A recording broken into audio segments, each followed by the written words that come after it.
વિદ્યાર્થી મિત્રો નમસ્કાર. હું રાજેન્દ્ર પટિયાર યુટ્યુબ ચેનલમાં સામાજિક વિજ્ઞાન વિષયમાં ધોરણ 9માં આપ સર્વેનું હાર્દિક સ્વાગત કરું છું. અને અત્યારે વિડીયો સવારમાં બનાવી રહ્યો છું, એટલે તમને બધાને સુપ્રભાતમ કહું છું. નાગરિક શાસ્ત્રના 9મા ચેપ્ટરની આપણે ચર્ચા કરી રહ્યા છીએ, જેના ઓલરેડી 2 ભાગ તમારી સમક્ષ આવી ચૂક્યા છે. નાગરિક શાસ્ત્રમાં સમજવામાં જે કંઈક મુશ્કેલીઓ તમને થતી હશે એનું નિરાકરણ કરવાનો વિડીયો મારફતે આપણે પ્રયત્ન કરી રહ્યા છીએ. ધોરણ 10ની જેમ 9મા ધોરણમાં પણ મારે આપને એક વિનંતી છે કે અત્યારથી આપ થોડી પ્રેક્ટિસ કરજો ટ્વિસ્ટેડ સવાલોને સમજવાની અને લખવાની, અને કોઈ પણ મોટા સવાલને બધા મહત્ત્વના મુદ્દા આવી જાય એ રીતે શોર્ટ કરવાની. તો ઇન ફ્યુચરમાં આપને ધોરણ 9-10 તો બરાબર છે, પરંતુ 11-12માં જ્યારે આપ બહુ સારો અભ્યાસ કરવા જશો ત્યારે આ ખૂબ જ ઉપયોગી સાબિત થશે તમને. આજે આપણે જે ચર્ચા કરવાના છીએ આપણા ધોરણ 9મા ચેપ્ટરના 3જા ભાગની, એમાં તમારી સમક્ષ સ્વાતંત્ર્યનો હક એટલે કે સ્વતંત્રતાનો હક સ્ક્રીન ઉપર દેખાઈ રહ્યો છે અત્યારે. આખો સવાલ પૂછી શકાય તો કઈ રીતે લખવાનું એ પણ આપણે ચર્ચા કરીશું આમાં. પરંતુ એમાંથી 3 પ્રશ્નો બને છે, નાના 2 અથવા 3 ગુણમાં પૂછાય એવા, એટલે આપણે એને પણ સાથે સાથે જોઈ લઈશું. તમારી સમક્ષ અત્યારે જે પ્રથમ પેરેગ્રાફ દેખાઈ રહ્યો છે એમાંથી એક સવાલ બનશે, જે એની પહેલી લાઈનમાં લખેલો છે કે ભારતના બંધારણે નાગરિકોને કયા પ્રકારની સ્વતંત્રતાઓ આપી છે, અથવા તો ડાયરેક્ટલી એવો ઉલ્લેખ પણ હોય કે કયા 6 પ્રકારની સ્વતંત્રતાઓ આપી છે. તો આપને અહીંયા એ દેખાતું હશે કે મુખ્ય 6 સ્વતંત્રતાઓ છે. ક્રમમાં દેખાઈ રહ્યું છે આપને. એટલે પહેલી સ્વતંત્રતા વાણી અને અભિવ્યક્તિ.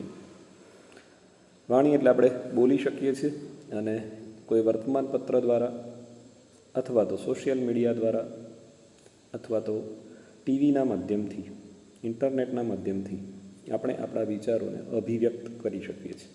આ પહેલી સ્વતંત્રતા છે. બીજી, શાંતિથી અને શસ્ત્રો વિના ભેગા થવાની, સભા ભરવાની. તો આપણે કોઈ પણ જગ્યાએ આપણું પોતાનું જ્ઞાતિના સંમેલનો જે થતા હોય છે કે અન્ય જે સભાઓ યોજાતી હોય છે ત્યાં આપણે સભા ભરી શકીએ છીએ, એકઠા થઈ શકીએ છીએ, પરંતુ શાંતિપૂર્વક અને શસ્ત્રો વગર. એટલે કે કોઈ પ્રકારની એવી અઘટિત ઘટના ન બને, શસ્ત્રો હોય તો, એ રીતે આપણે ભેગા મળી શકીએ છીએ. એ પ્રકારની સ્વતંત્રતા બક્ષવામાં આવી છે આપણને. મંડળ અથવા તો સંઘ રચી શકીએ. મંડળો એટલે મિત્રો આપણે જે સ્કૂલમાં ભણીએ છીએ એ પણ તમે ક્યાંક સાંભળ્યું હશે, મંડળ દ્વારા ચલાવવામાં આવતી હોય છે. દરેક ગામની ડેરી પર પણ એક સહકારી મંડળી એવું લખેલું હોય છે. તો આ બધા મંડળો કહેવાય, અથવા તો અનેક લોકો ભેગા થઈને રચે તો એને સંઘ પણ કહેવાતું હોય છે. તો એ મંડળ અથવા તો સંઘો આપણે રચી શકીએ છીએ. ભારતના કોઈ પણ પ્રદેશમાં, ભારતની સીમાઓની અંદર કોઈ પણ પ્રદેશ એટલે ગમે તે રાજ્યમાં ગમે ત્યાં મુક્તપણેનો મતલબ છે વિઝા વગર, આપણે કોઈ અધર કન્ટ્રીમાં જવું હોય, બીજા દેશમાં જવું હોય તો આપણે વિઝા લેવા પડે છે, પાસપોર્ટ કઢાવવો પડે છે. પરંતુ આપણે ગુજરાતમાંથી રાજસ્થાનમાં કે રાજસ્થાનમાંથી કર્ણાટકમાં કે ત્યાંથી અરુણાચલ પ્રદેશમાં ભારતના રાજ્યોમાં જવા માટે, હરવા ફરવા માટેની સ્વતંત્રતા છે. ત્યાં આવા કોઈ વિઝાની જરૂર નથી. ભારતના કોઈ પણ પ્રદેશમાં, કોઈ પણ ભાગમાં રહેવાની અને સ્થાયી થવાની. એટલે ઉપરના પોઈન્ટની જેમ જ ભારતનો નાગરિક જે ગમે તે રાજ્યના હોય, પરંતુ એને બીજા રાજ્યના, બીજા પ્રદેશમાં જઈને રહેવું હોય અથવા કાયમ માટે ત્યાં સ્થાયી થવું હોય તો એ થઈ શકે છે. એ જ ઉદાહરણ, કર્ણાટકનો વ્યક્તિ એ હરિયાણામાં જઈને પોતાનું ઘર બનાવી શકે છે કાયમ માટે. તેમજ ભારતના કોઈ પણ પ્રદેશમાં એ વ્યવસાય, કામકાજ, વેપાર કે ધંધો કરી શકે છે. બરાબર. એટલે આપ સમજી ગયા હશો કે આ 6 સ્વતંત્રતાઓ આપણે યાદ રાખવાની છે. જો શોર્ટમાં એને યાદ રાખવી હોય તો પ્રથમ વાણી અને અભિવ્યક્તિની, શાંતિથી અને શસ્ત્રો વિના ભેગા થવાની, મંડળો અને સંઘો રચવાની, મુક્ત રીતે હરવા ફરવાની, કોઈપણ પ્રદેશના સ્થાયી થવાની અને કામકાજ કે વેપાર કરવાની સ્વતંત્રતા. આ રીતે આપ એને યાદ રાખી શકો છો અને કદાચ લખી પણ શકો છો તો પણ ચાલે, વાંધો ના આવે. મિત્રો, જે બીજો પેરેગ્રાફ તમારી સ્ક્રીન ઉપર દેખાઈ રહ્યો છે એ હું સમજાવીશ ખરા, પણ હું સાથે સાથે એ સૂચન પણ તમને કરીશ કે ખાસ કરીને એ પેરેગ્રાફ તમારે બહુ કામમાં નથી આવવાનો, પરંતુ એકવાર આપણે એને જોઈ લઈએ છીએ, કેટલાક શબ્દો સમજવા જરૂરી છે માટે. પહેલાં તો આપણને આ જે સ્વતંત્રતાઓ આપી છે એ શા માટે આપી છે? તો એનું મુખ્ય કારણ વ્યક્તિનો સર્વતોમુખી વિકાસ થઈ શકે, પોતાના વિચારો અભિવ્યક્ત કરી શકે, લોકશાહી દેશનું સુચારું એટલે સારું સંચાલન થઈ શકે અને વ્યક્તિ તંદુરસ્ત અને સ્વસ્થ જીવન જીવી શકે, એ માટે આ હકનું સવિશેષ મહત્ત્વ છે. મિત્રો, લોકશાહી દેશમાં જો સ્વતંત્રતા ન મળી હોય તો વ્યક્તિ રાજાશાહી કે સરમુખત્યારશાહીમાં જેમ ગુલામ જીવન જીવતો હોય છે, ગુલામ જેવું જીવન જીવતો હોય છે, તો એ ક્યારેય પોતાનો વિકાસ ન કરી શકે, પોતાના વિચારો અભિવ્યક્ત ન કરી શકે અને એનું જીવન જે સામાજિક રીતે તંદુરસ્ત અથવા તો સ્વસ્થ હોય એ ન હોઈ શકે. એ માટે હકોની જરૂર પડે અને આપને ખબર છે, આપણે પહેલા ભાગમાં જોયું છે કે હકો, આવા સારા હકો, આવું સારું જીવન અને વ્યક્તિનો સર્વતોમુખી વિકાસ એ માત્ર લોકશાહી દેશમાં શક્ય છે. હા, આપણને આ સ્વતંત્રતાઓ આપી છે ખરા, પરંતુ આ બધી સ્વતંત્રતા મનસ્વીપણે એટલે મન ફાવે તેમ, બેફામ એટલે ગમે તેમ, સ્વચ્છંદી એટલે પોતાની મરજી પ્રમાણે આપણે ઉપયોગ નથી કરી શકતા. ફોર એક્ઝામ્પલ તરીકે આપણને સ્વતંત્રતા આપી છે કે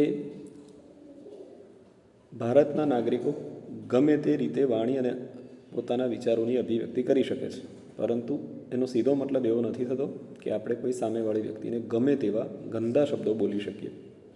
તો ત્યાં આપણી સ્વતંત્રતા ઉપર થોડી મર્યાદાઓ છે, થોડી લગામ મૂકવામાં આવી છે અને એ મર્યાદાઓ અથવા તો લગામ એ આના પછીના પેરેગ્રાફમાં વધારે સારી રીતે સમજાવવામાં આવી છે. એટલે મેં અગાઉ પણ કહ્યું કે આ પેરેગ્રાફ એની અંદર જે બાબતો આપેલી છે એમાંથી કોઈ પ્રશ્ન એટલો બધો નથી બનતો, પણ એની નીચેના પેરેગ્રાફમાંથી એક પ્રશ્ન બનશે. એ પ્રશ્ન અહીંયા આપેલો છે અને એ તમારે તૈયાર કરવાનો છે. વ્યાજબી નિયંત્રણો અને મર્યાદાઓ એટલે શું? આવો એક સવાલ પરીક્ષામાં પૂછાતો હોય છે. તો આપણે એના પછીના પેરેગ્રાફમાં આનો જવાબ જોવાનો છે. પ્રશ્ન બરાબર ધ્યાન રાખજો. શું પ્રશ્ન પૂછાશે? વાજબી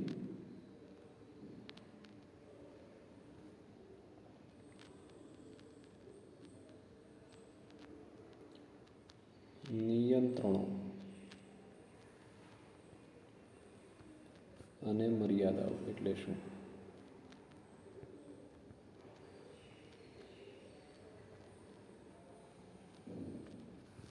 બરાબર, આ સવાલ તમારે એના પછીના પોઈન્ટમાં આવે છે, જોઈ લઈએ આપણે. તો આપણી સ્ક્રીન ઉપર જે તમને દેખાઈ રહ્યું છે એ પેરેગ્રાફ ક્યાંથી શરૂ કરીને ક્યાં સુધી તમે એને વ્યવસ્થિત રીતે લખી શકશો એ પણ તમને કહી દઉં કે વ્યાજબી નિયંત્રણો અને મર્યાદાઓ માટે આપણે અહીંથી શરૂ કરીશું અને અહીંયા સુધીનું વ્યવસ્થિત રીતે યાદ રાખીશું અને એમાં એક બે વાક્યો એડ કરીશું.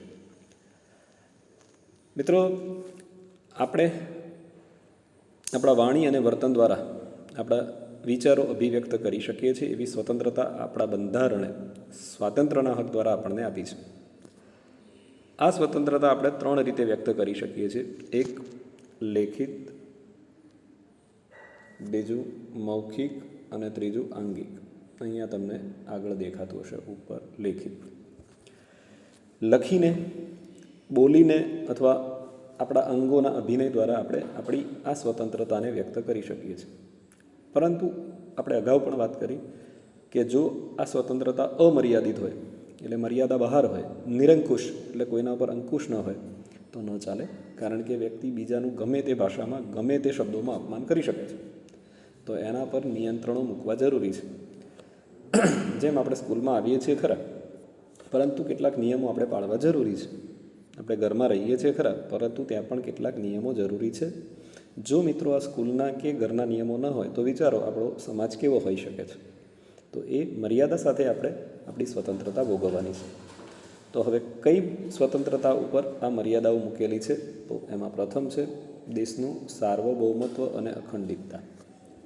સાર્વ એટલે બધી રીતે અને ભૌમત્વ એટલે આધિપત્ય. ભારતની સીમાઓમાં બધી જગ્યાએ ભારતનું વર્ચસ્વ, ભારત સરકારનું, ભારત દેશનું આધિપત્ય છે અને એ રહે એ માટે દેશની અખંડિતતા એટલે કોઈ દેશના ટુકડા ન કરી શકે એ માટેની રાજ્યની સલામતી અથવા વિદેશી રાજ્ય સાથેના મૈત્રીપૂર્ણ સંબંધોની બાબત આવે. આપણા દેશમાં જાહેર વ્યવસ્થા અથવા જાહેર શાંતિ, સુલેહ કે સલામતીનો પ્રશ્ન કોઈ ભંગ કરતો હોય ત્યારે નીતિમત્તા, જેને આપણે પ્રામાણિકતા, સદાચાર, શિષ્ટાચાર જેવા શબ્દોથી ઓળખીએ છીએ. શિષ્ટતા એટલે સભ્યતા. અદાલત જે આપણને આદેશ કરે છે એને આપણે માનવાનો, એનો તિરસ્કાર નથી કરવાનો. બદનક્ષી એટલે કે આપણે કોઈ સંસ્થા કે વ્યક્તિ વિરુદ્ધ પાયા વગરના આક્ષેપો કરીએ.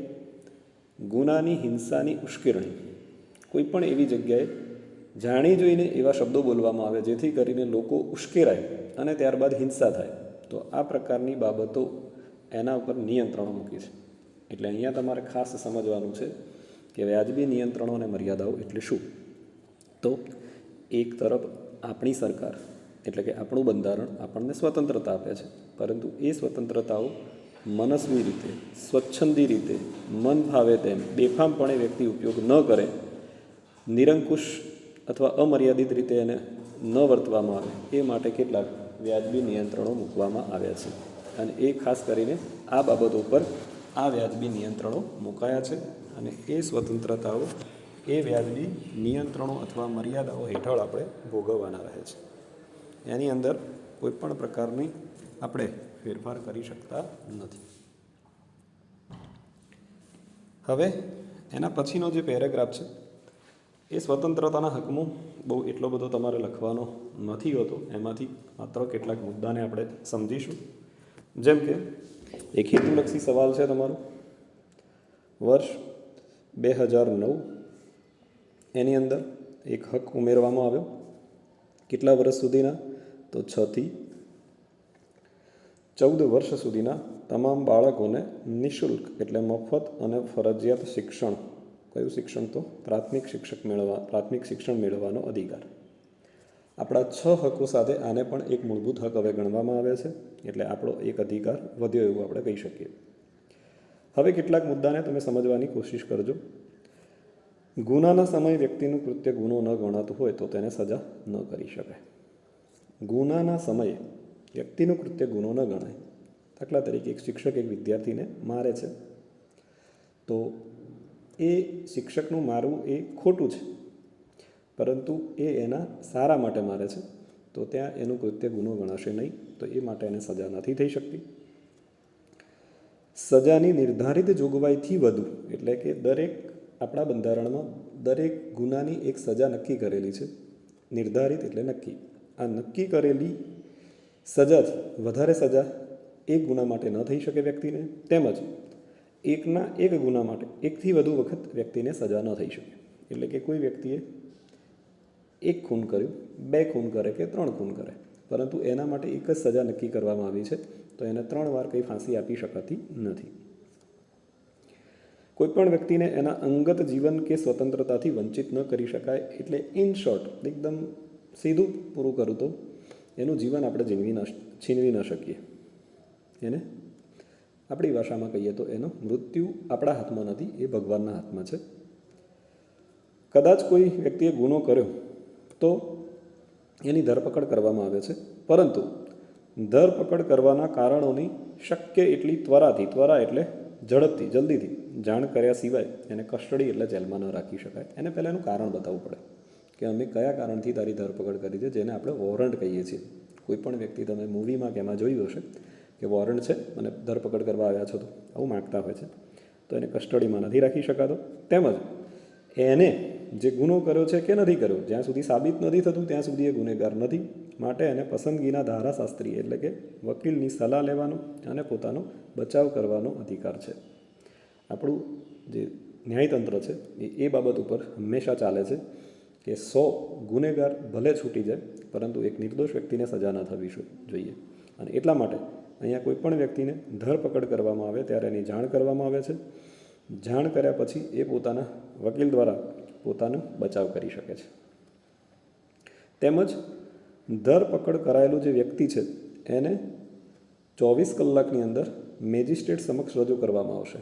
એટલે કે જેની કસ્ટડી લેવામાં આવી છે, જે વ્યક્તિ ઓલરેડી જેલમાં છે, એને 24 કલાક પહેલાં નજીકનું જે પણ અદાલત હશે ત્યાંના મેજિસ્ટ્રેટ સમક્ષ હાજર કરવામાં આવશે.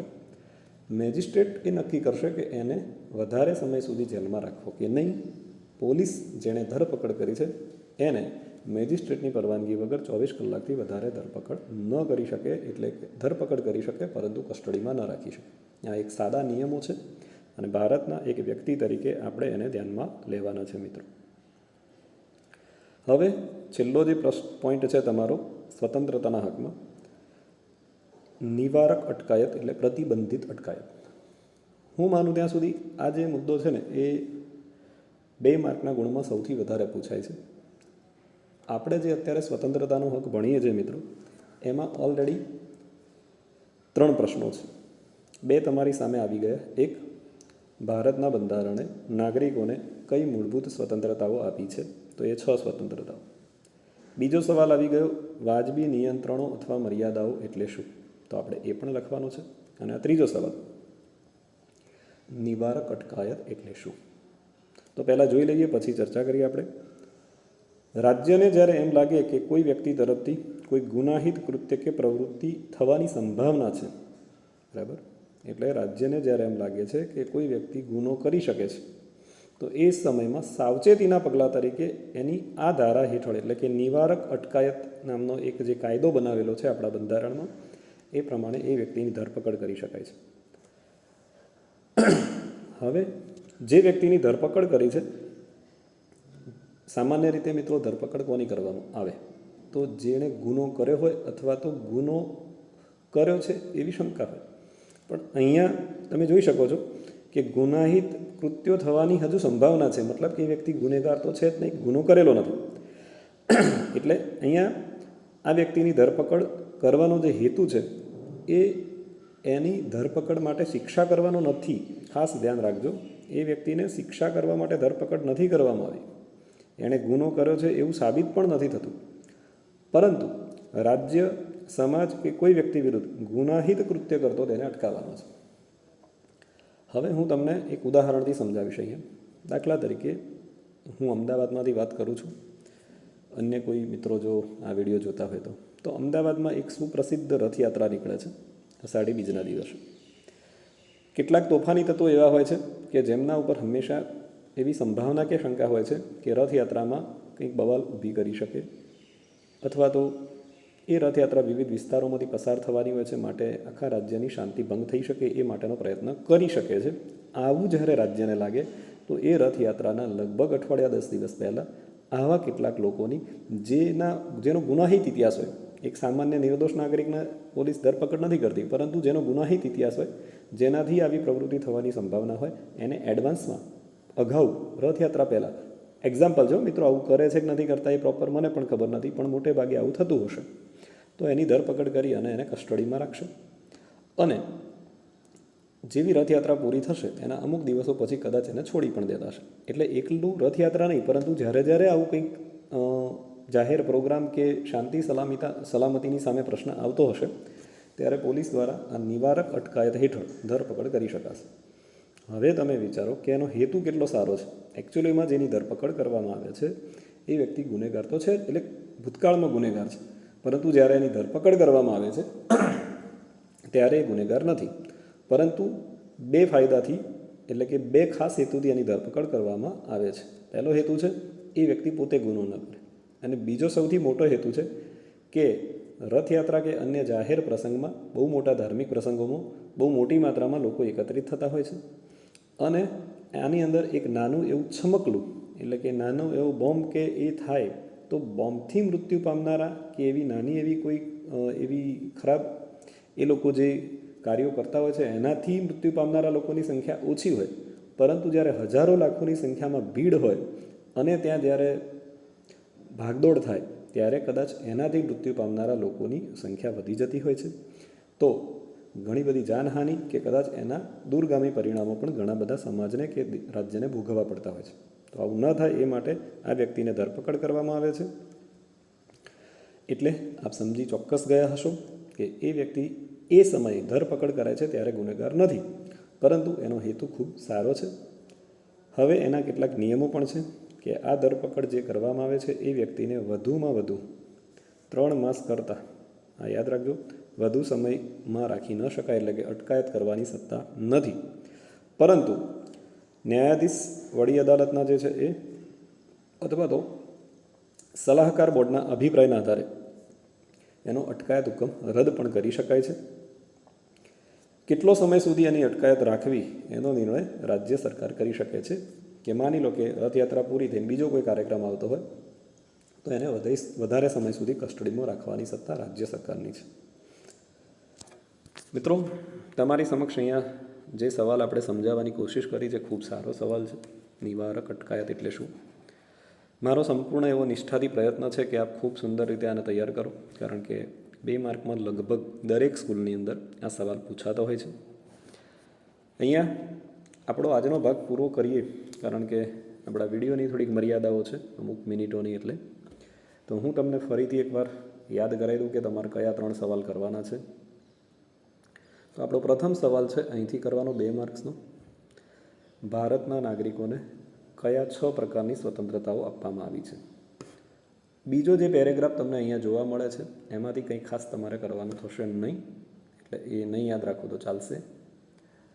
અહીંથી તમારો એક સવાલ બનશે અને એ છે વાજબી નિયંત્રણો અથવા મર્યાદાઓ. અને ક્યાંથી શરૂ થાય છે તો એ પણ કહ્યું આપણે કે અહીંથી આપણો સવાલ શરૂ થશે અને અહીંયા સુધી છે. ગુણભાર પ્રમાણે તમે એના વાક્યો વધારાના થોડાક એડ કરી શકો છો. એના પછીનો જે તમારી સમક્ષ પેરેગ્રાફ નીચે જોવા મળે છે મિત્રો, એમાંથી 2009 6 થી 14 વર્ષ અને મફત અને ફરજિયાત શિક્ષણનો અધિકાર છે. આ હેતુલક્ષીમાં છે.